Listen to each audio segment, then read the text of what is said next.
Génération FM 93.4. Mesdames, Messieurs, bonjour, il est 7h30 ici au quartier Kandé d'où nous émettons Génération FM sur la 93.4. C'est Albert Gomis qui est à la mise en onde technique. Dans un instant, votre premier bulletin d'information matinale à la présentation Lamine Ba.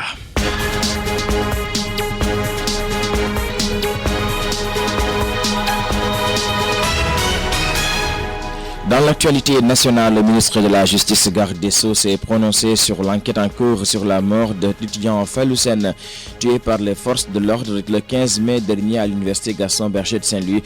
Le procureur du lieu de l'affaire, Saint-Louis, a rapidement diligenté une enquête et les résultats de cette enquête ont été transmis au procureur de la République de Dakar parce que le tribunal qui siège en matière militaire au Sénégal, c'est le tribunal de grande instance de Dakar, a souligné Ismaïla Madior Fall, s'exprimant en marge d'une rencontre sur la journée de l'enfant africain.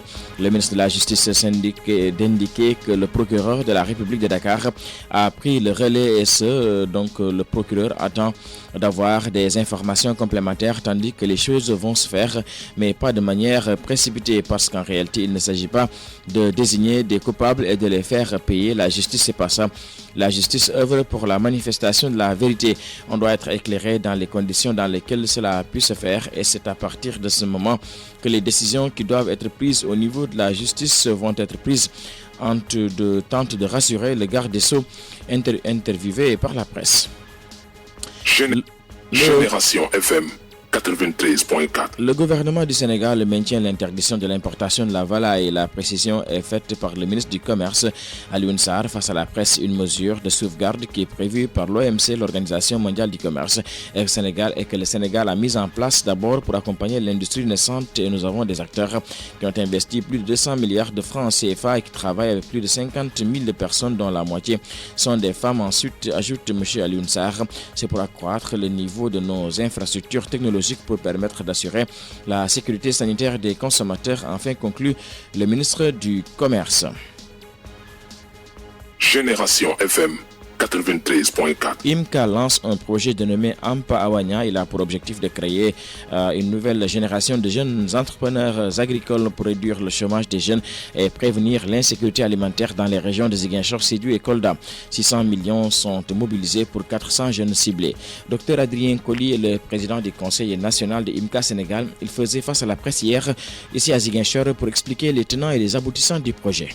Il s'est avéré, au regard des changements qu'on observe aujourd'hui dans notre pays et autres, que l'agriculture est un secteur qui pourrait aider les jeunes à s'établir, à avoir leur emploi et le bien-être. Nous nous sommes engagés dans cela, d'autant plus que actuellement le credo dans notre organisation, c'est l'entrepreneuriat social. Et nous avons réfléchi à comment engager les jeunes dans le domaine de l'agriculture. Le projet Ampa Awanya est apparu donc sur la base de toutes ces initiatives, activités et réflexions. Et aujourd'hui, nous avons un projet et un concept valide qui est en train de chercher son financement. Nous avons en partie reçu des moyens et nous avons aujourd'hui des partenaires qui veulent s'engager dans ce projet que nous voulons mettre en œuvre sur plus de 15 ans. Mais aujourd'hui, nous avons quelques ressources pour aller sur les 3 années à venir. Le projet cible donc le domaine agricole. Mais qu'est-ce que nous disons dans le domaine agricole ? Nous travaillons sur les services agricoles. Le concept, c'est qu'il faut amener les jeunes à s'intéresser à l'agriculture. Donc, nous invitons les jeunes dans des camps d'immersion. Ils viennent faire le camp, 1 mois à peu près. Si le jeune est intéressé, nous le recrutons pour qu'il puisse faire le processus. Mais qui est ce jeune-là ? Le jeune-là, ce n'est pas quelqu'un qui est seulement formé à l'école d'agriculture. Non. C'est celui peut-être qui a fait la communication, qui voudrait avoir son business dans le domaine de l'agriculture. Alors actuellement, nous avons un budget dans cette première phase-là autour de 600 millions. Nous ciblons autour de 450 jeunes. Mais ça, c'est le ciblage, et comme je vous l'ai dit, des fonds que nous sommes en train de recevoir présentement.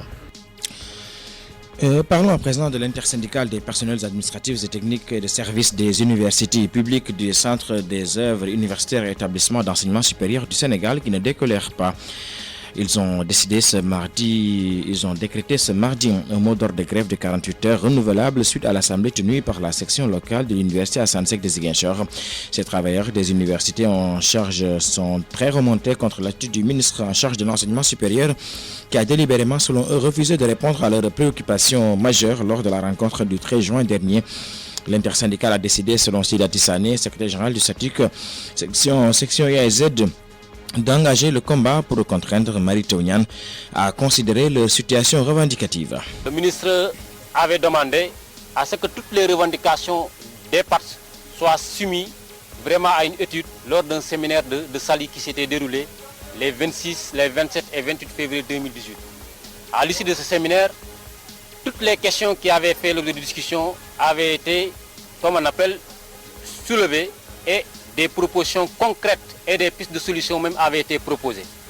Donc il s'agissait donc lors de la rencontre du 13 juin pour le ministre de revenir sur toutes ces questions et de prendre des décisions fortes, importantes vraiment par rapport à la situation vraiment revendicative de l'intersyndicale. Mais malheureusement, au lieu de répondre vraiment à toutes ces préoccupations qui avaient été soulevées, notamment la question de la révision du décret 2063, notamment la question de la revalorisation de la grille indemnitaire, entre autres, le ministre s'est seulement contenté, du moins, de renvoyer toutes ces questions à l'arbitrage du Premier ministre. C'est ce que nous fustigons, parce que nous considérons cela comme un manque de respect, vraiment, et nous constatons que vraiment ce que le ministre fait, ce qu'on appelle du dilatoire. Donc nous le dénonçons et donc nous appelons l'opinion publique à témoin. Et nous avons entamé un combat ce matin et ce combat nous allons le mener jusqu'au bout tant que le ministre ne règle pas les questions qui lui avaient été soumises jusqu'ici.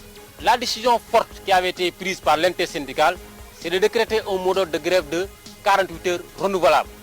Parce que le ministre a invité l'intersyndicale des parties à une rencontre le 25 juin.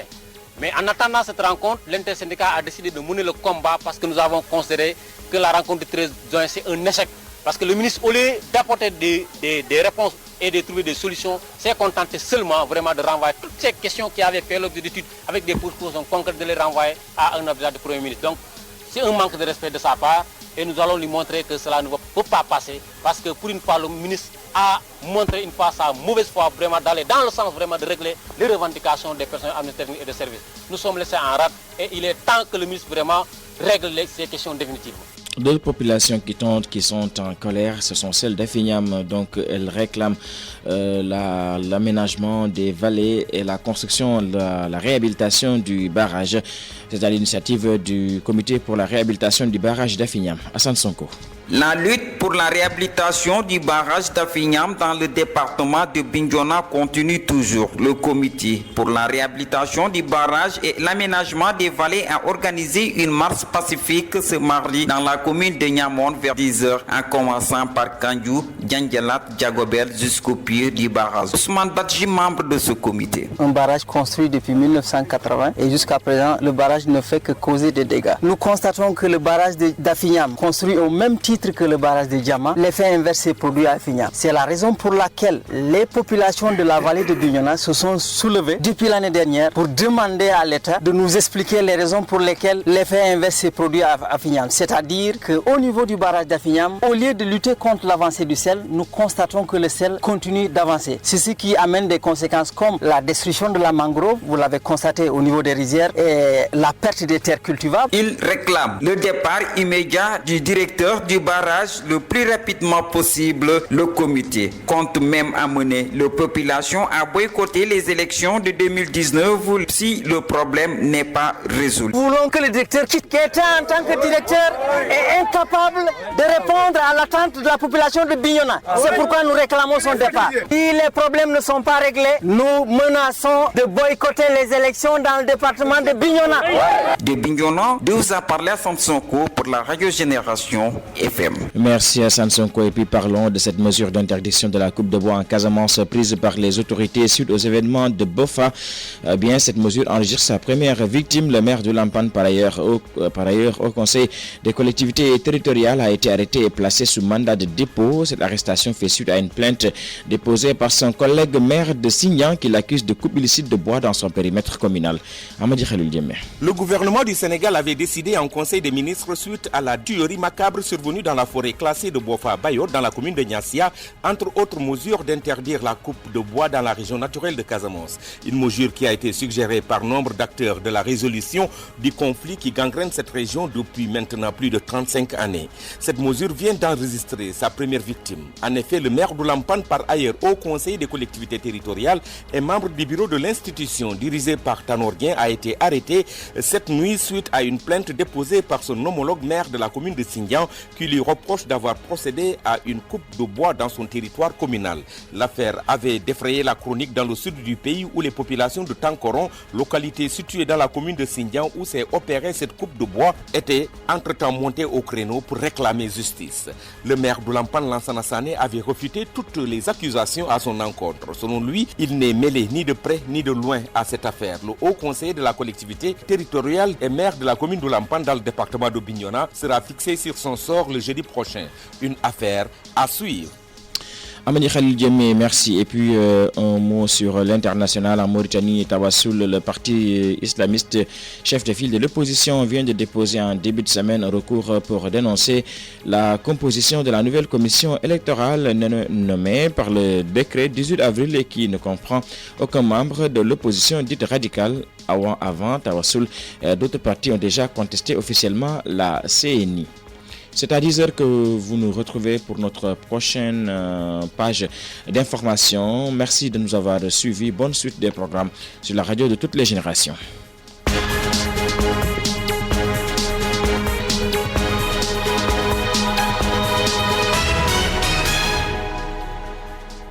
Génération FM 93.4.